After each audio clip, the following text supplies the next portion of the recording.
dia, bom dia. Bom dia começa com alegria. Bom dia começa com amor.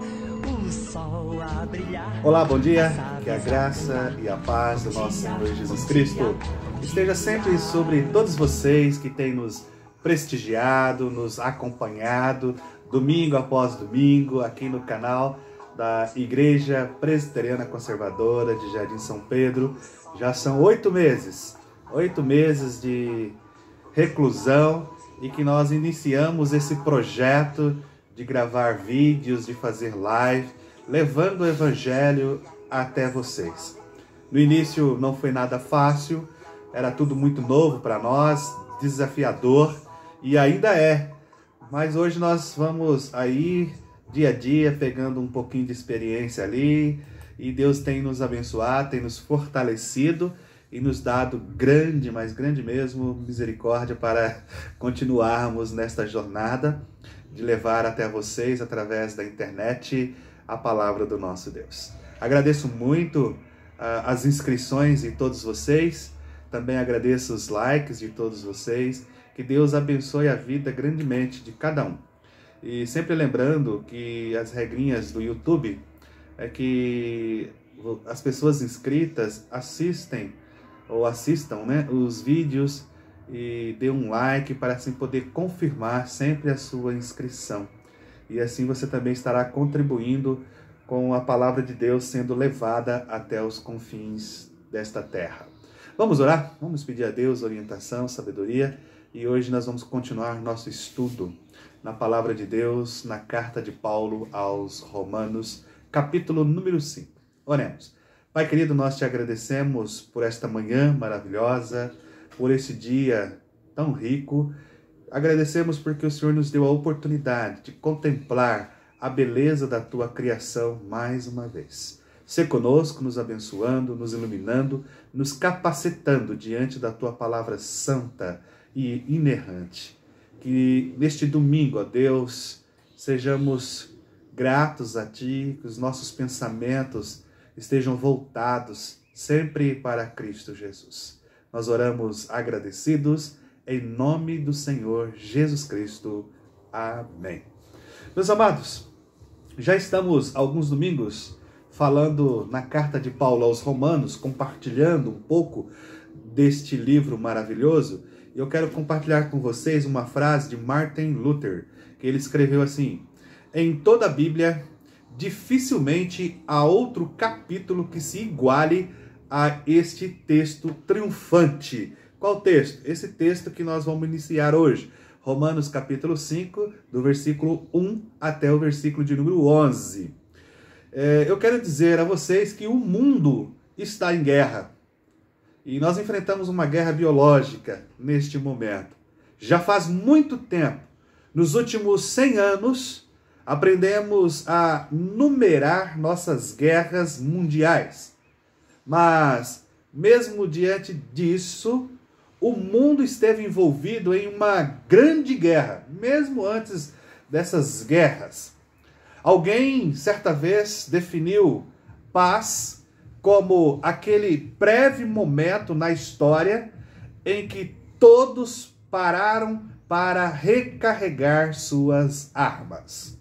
O mundo, apesar de viver em guerras, está em busca desta paz. Nós travamos a nossa própria guerra também, travada conosco mesmos. Nós lutamos, discutimos e nós esforçamos. Por que não podemos aprender a viver juntos com paz? A resposta é que a guerra na qual estamos envolvidos é maior do que nós. É uma guerra com Deus. Agora, as boas novas do Evangelho são chamadas do Evangelho da paz. Essa foi a canção cantada pelos anjos quando Jesus nasceu. A um grupo de pastores humildes. Os anjos cantaram: glória a Deus nos céus, ou glória a Deus nos mais altos céus e paz na terra entre os homens a quem ele quer bem. Lá no Evangelho de Lucas, capítulo de número 2, versículo 14. E por isso é que Jesus veio, para trazer paz, reconciliação entre Deus e os homens. Coisa maravilhosa, né?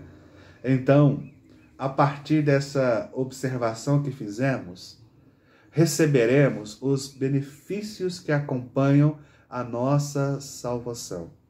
Alguns falam sobre os frutos da justificação. Tudo que nós vimos do capítulo 1 até o capítulo 4, no finalzinho, que fala que em Cristo recebemos a nossa justificação. E alguns dizem agora que no capítulo 5 começa falando sobre o fruto desta justificação, ou benefícios dessa justificação.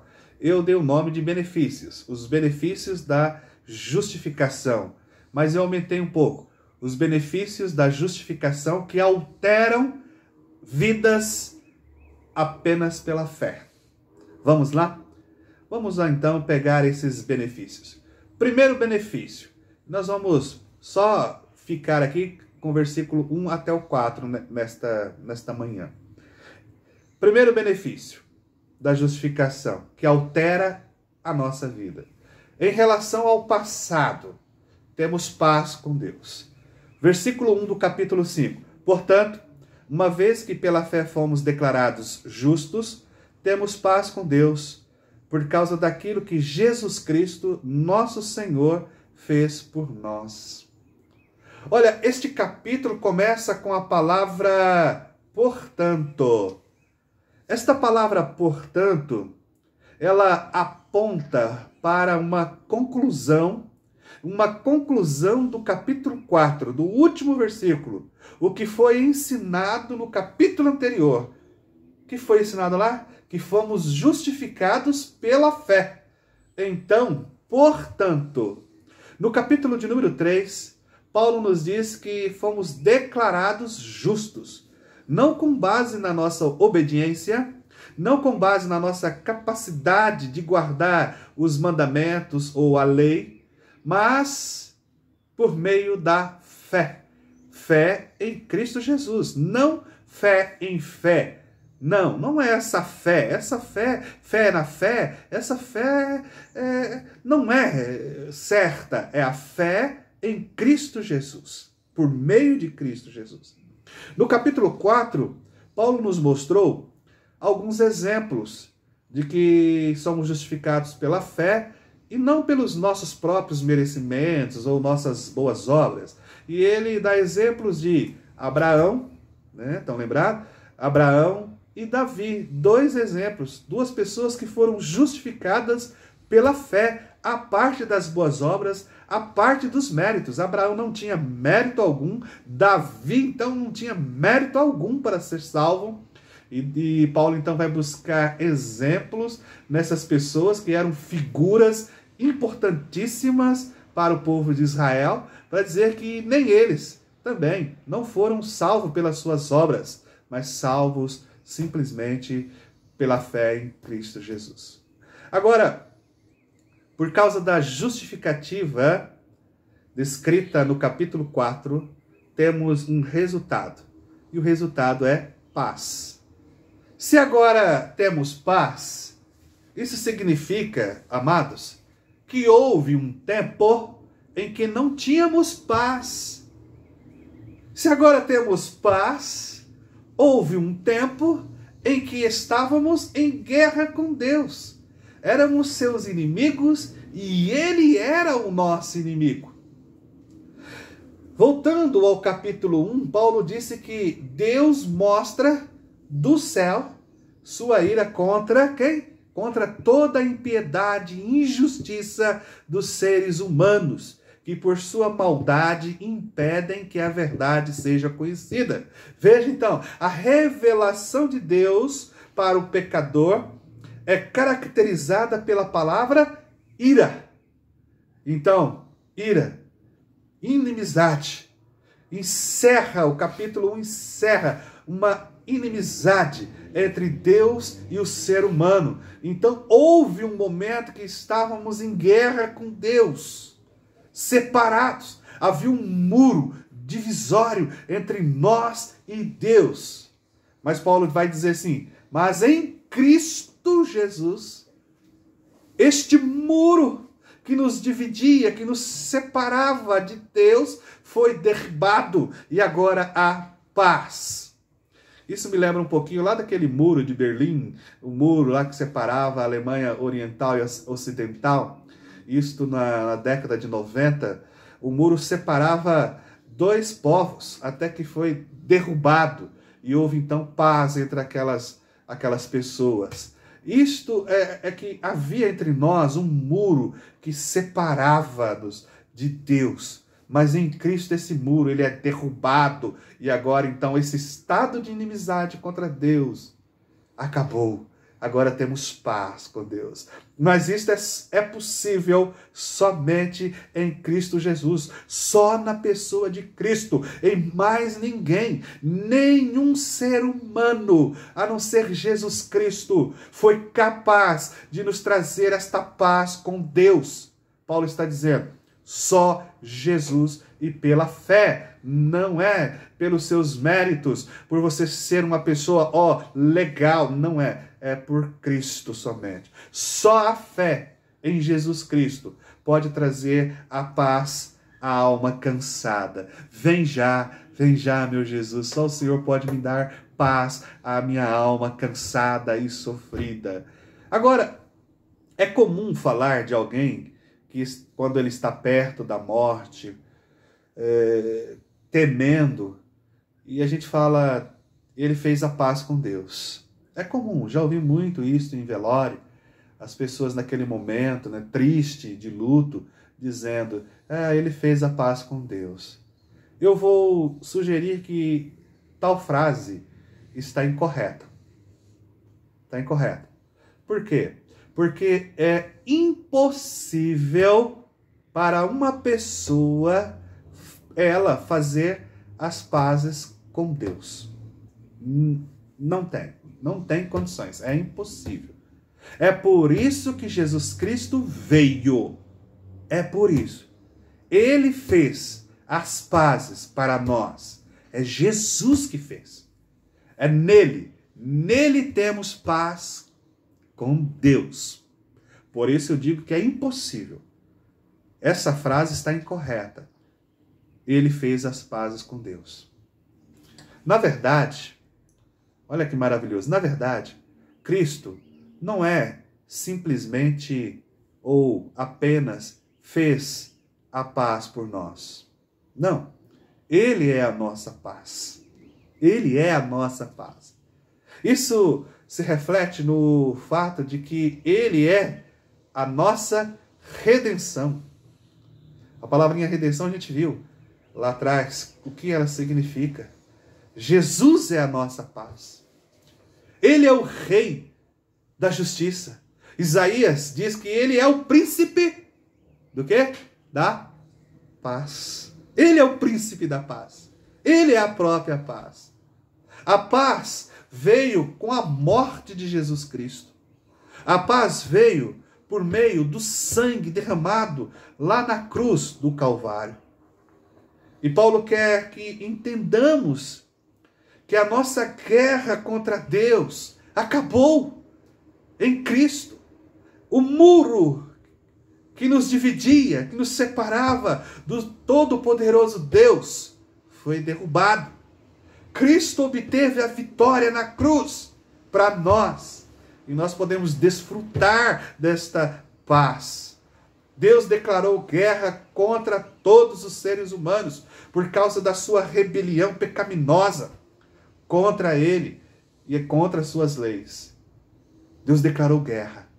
Mas, olha que interessante, o primeiro grande resultado da justificação por meio da fé é que a guerra do pecador contra Deus ou com Deus terminou, acabou, terminou para sempre.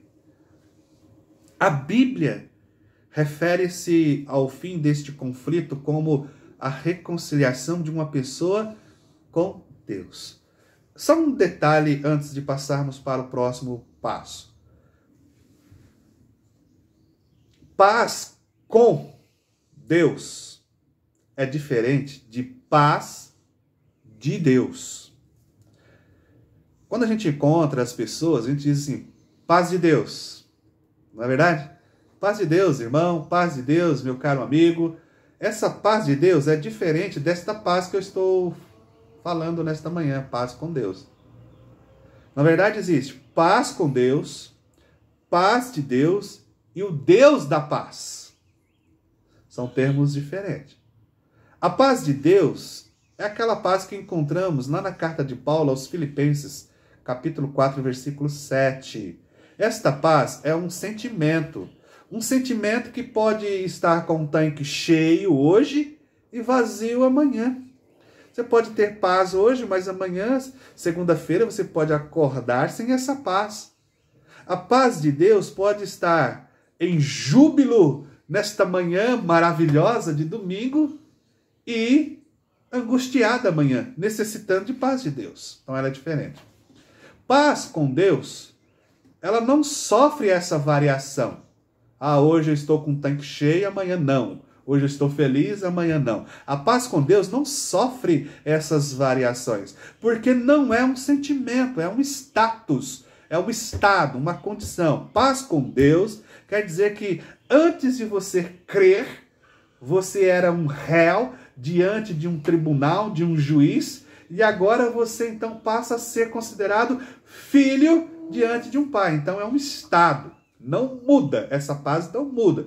Seja a sua circunstância ruim ou boa, ela não muda, ela é para todo sempre.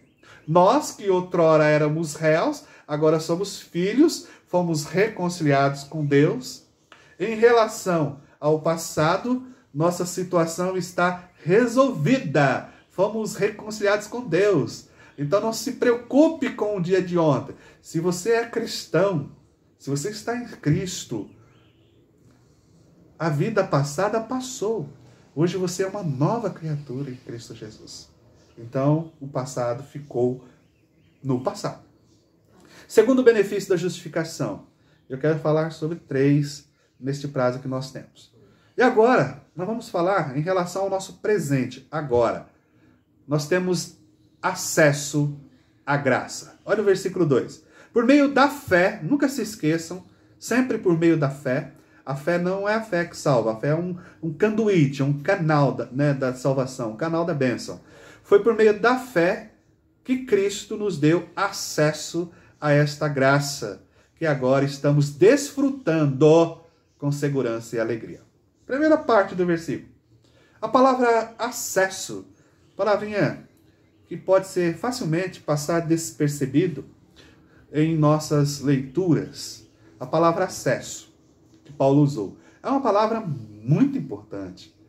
Esta palavra ela foi usada para designar o direito dado a alguém de entrar na presença do rei. Você não poderia simplesmente entrar na presença de um rei. Eu quero entrar na presença do rei. Abrir as portas do salão e adentrar o salão adentro e se dirigir até o rei. Você não podia fazer isso. Você não poderia fazer isto. Fazer isto seria um convite à própria morte. Era extremamente proibido. Mas tinha um acesso ao rei. Qualquer um poderia ter esse acesso ao rei. E esse acesso permitiria você comparecer à presença daquele de quem normalmente seria impedido de se aproximar. Mas o acesso lhe dava esse direito de ter uma audiência com o rei. No Oriente, quem quisesse uma audiência com o rei precisava desse acesso, que era o direito de fazer uma apresentação diante do trono do rei. Agora, não era qualquer apresentação, não. Era uma apresentação muito adequada. Tinha que ser aquela apresentação, viu? E nós podemos comparar com a história de Esther, lá no Antigo Testamento. A história de Esther contém uma bela ilustração dessa ideia de acesso.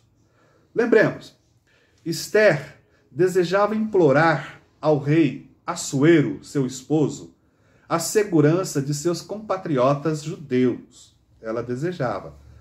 Mas ela sabia o que poderia acontecer se ela fosse à presença do seu esposo, o rei Assuero, sem uma apresentação. Isso está lá no capítulo 4, versículo 11. Então veja, Esther se arriscou ao fazer isto, sem saber de antemão se Assuero lhe daria uma apresentação.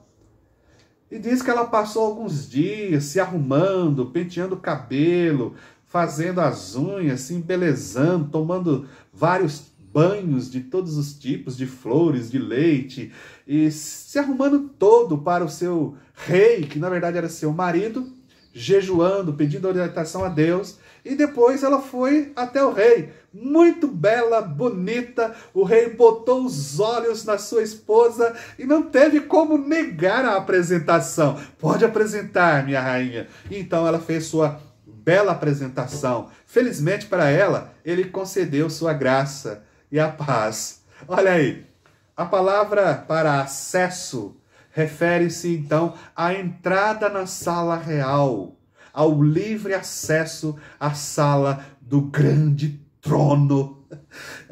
Aqui então em Romanos capítulo 5, Paulo está nos dizendo que em Cristo é aquele que dá acesso para que possamos entrar na presença de Deus Pai, o Todo-Poderoso, sem medo ou receio de morrermos. Cristo nos deu acesso para entrar no grande salão. Hebreus fala disto. Agora em Cristo nós podemos entrar no salão do grande, todo-poderoso Yahvé, o Senhor dos senhores, e podermos então estar diante dele e falarmos diretamente com ele através de Cristo Jesus. Acesso. Cristo é a porta desta entrada de acesso. É em Cristo e por meio dele que ganhamos o nosso acesso. Pela fé, a graça em que estamos. Por meio de Cristo. Por meio de Cristo, indica um canal. Indica o canal, ou como eu disse, um canduíte. Sabe esses canduítes que colocamos dentro das paredes da casa para levar todo o cabeamento dos fios pelos quartos, salas, banheiro, papapá, essas coisas todas? Então, indica o canal ou canduíte através do qual fluem os benefícios da justificação que altera a nossa vida. Cristo, o mediador entre Deus e o homem. Cristo, o canal de bênção, o canal de acesso. Nós entramos, nos aproximamos por Jesus Cristo, pois ele é o autor da salvação. Hebreus 2:10. Ele é o precursor. Hebreus 6:20. Ele entrou através do véu em sua própria carne, para que possamos ter um novo e vivo caminho para o lugar santo dos santos, a própria presença do Deus Elohim, o Pai, El Shaddai. Minha posição agora me dá direito de entrar consciente como um adorador purificado no santuário, de me aproximar ousadamente do trono da graça em oração. A minha posição em Cristo Jesus me concede esse direito de entrar diante da sala do Pai. Todos os filhos entram nos lugares mais secretos que seus pais têm. Os filhos entram nos quartos de seus pais na hora que quiserem, quando quiserem. Sobem na cama deles, deitam na cama deles, encobrem com o cobertor deles. Os filhos visitam os pais, entram nos seus escritórios, na hora que quiserem, quando entenderem. Esta é a posição de filho, acesso ao pai. Esta ilustração humana, ela é espiritual. Nós somos filhos de Deus. Nós podemos entrar no salão do nosso pai a qualquer hora, a qualquer momento, em oração. Tudo isso em Cristo Jesus. No Antigo Testamento e nos dias de Jesus, Deus disse severamente: adorai de longe. Isso lá em Êxodo 24, verso 1. O acesso não era permitido na lei de Moisés. Deus estava oculto. O véu ainda não tinha sido removido. Agora tudo é diferente. Somos exortados, Hebreus 10, 20, a entrarmos com um coração sincero e plena confiança, pois nossa consciência culpada foi purificada e nosso corpo lavado com água pura. Meu amado, você pode ser feio, pode ser bonito, pode ser jovem, pode ser velho, pode ser rico, pode ser pobre, pode ser um miserável, pode ser um doutor, pode ser um analfabeto, e ainda assim você pode entrar na presença do Rei. Isso se dá porque não se entra na sala do Rei por causa dos atributos secundários.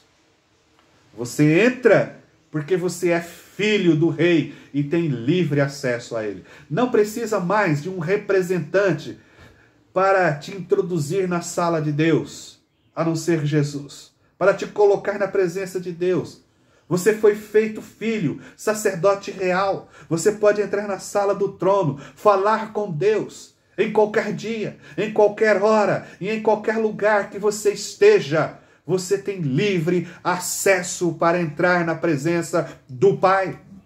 Jesus nos abre a porta à presença do Rei dos Reis. E quando esta porta se abre, o que encontramos? Graça. É graça.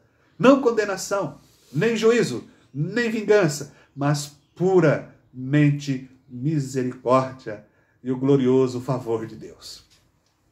Agora desfrutamos com segurança e alegria. Na vida temos muitas tempestades, meus amados, mas temos uma âncora cravada na sala do trono. Uma curiosidade: acesso a esta graça é acesso a Deus. Graça não é algo separado de Deus, mas é Deus se dando a nós em sua graciosidade. Paulo se refere a Deus como o Deus da graça, o Deus da paz e o Deus da graça. Terceiro e último por hoje, benefício da justificação que altera a nossa vida. Em relação ao futuro, falamos em relação ao passado, que é o benefício da graça, da paz. Depois, falamos em relação ao presente, que é esse acesso que nós temos, essa inimizade acabou para sempre. E agora, em relação ao futuro, temos a esperança da glória. Diz o texto, versículo 2, pois temos a esperança de participar da glória de Deus. Olha que maravilhoso, e este é o final. Aqueles, e somente aqueles, que têm acesso pela fé à graça de Deus, podem esperar pela glória de Deus no futuro. Somente estes. Amigos, a esperança é um desejo por alguma coisa ainda no futuro, com uma expectativa de tê-la. Isso define a esperança. A esperança é a expectativa confiante ou a antecipação confiante daquilo que ainda não vemos. Eu vejo muito isso nos meus filhos. Quando eles querem alguma coisa, eles têm essa esperança.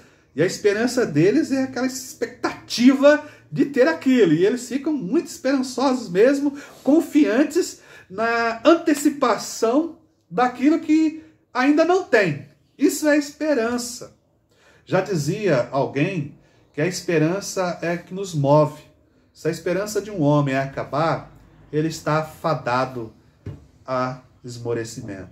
Então a esperança do cristão é uma certeza feliz. Glória de Deus. A glória de Deus é o brilho da glória divina nos iluminando quando estivermos no paraíso, quando tudo estiver consumado naquele dia em que Cristo voltar. Então a nossa esperança é a certeza feliz deste dia. Calvino escreveu que a esperança da glória de Deus brilhou sobre nós através do Evangelho, que testifica que seremos participantes da natureza divina. Pois quando vermos Deus face a face, seremos como Ele. Bom, a esperança da glória de Deus cuida do futuro. Um dia participaremos da sua glória. Jesus disse no Evangelho de João, capítulo 17, 22, eu dei a eles a glória que tu me deste, para que sejam um, como nós somos um. Olha, Jesus em sua oração sacerdotal, oração com Deus, ele disse isso. Aqueles que esperam a glória de Deus no futuro podem se alegrar agora. Os crentes do Antigo Testamento chamavam Deus de a esperança de Israel. Os crentes do Novo Testamento afirmam que Jesus Cristo é a nossa esperança. A vida sem Cristo, olha que fantástico, a vida sem Cristo é um fim sem esperança. A vida com Cristo é uma esperança. É uma esperança sem fim. É uma esperança feliz que não tem fim. Ninguém está desesperado quando se espera em Deus. A esperança é como uma âncora fixada no invisível. A única coisa que sabemos sobre o futuro é que a providência de Deus se levantará antes do amanhecer. Ao enfrentarmos o que está por vir, podemos contar com isso. A esperança no Deus de todos os nossos amanhãs traz tempos que nos dá força. E hoje, mesmo nos tempos mais sombrios, os cristãos têm a esperança mais brilhante. Então, prossiga, querido irmão, querida irmã, apegando-se à palavra fiel, aguardando o retorno de nossa bendita esperança. Hebreus capítulo 6, versículo 19 a 20.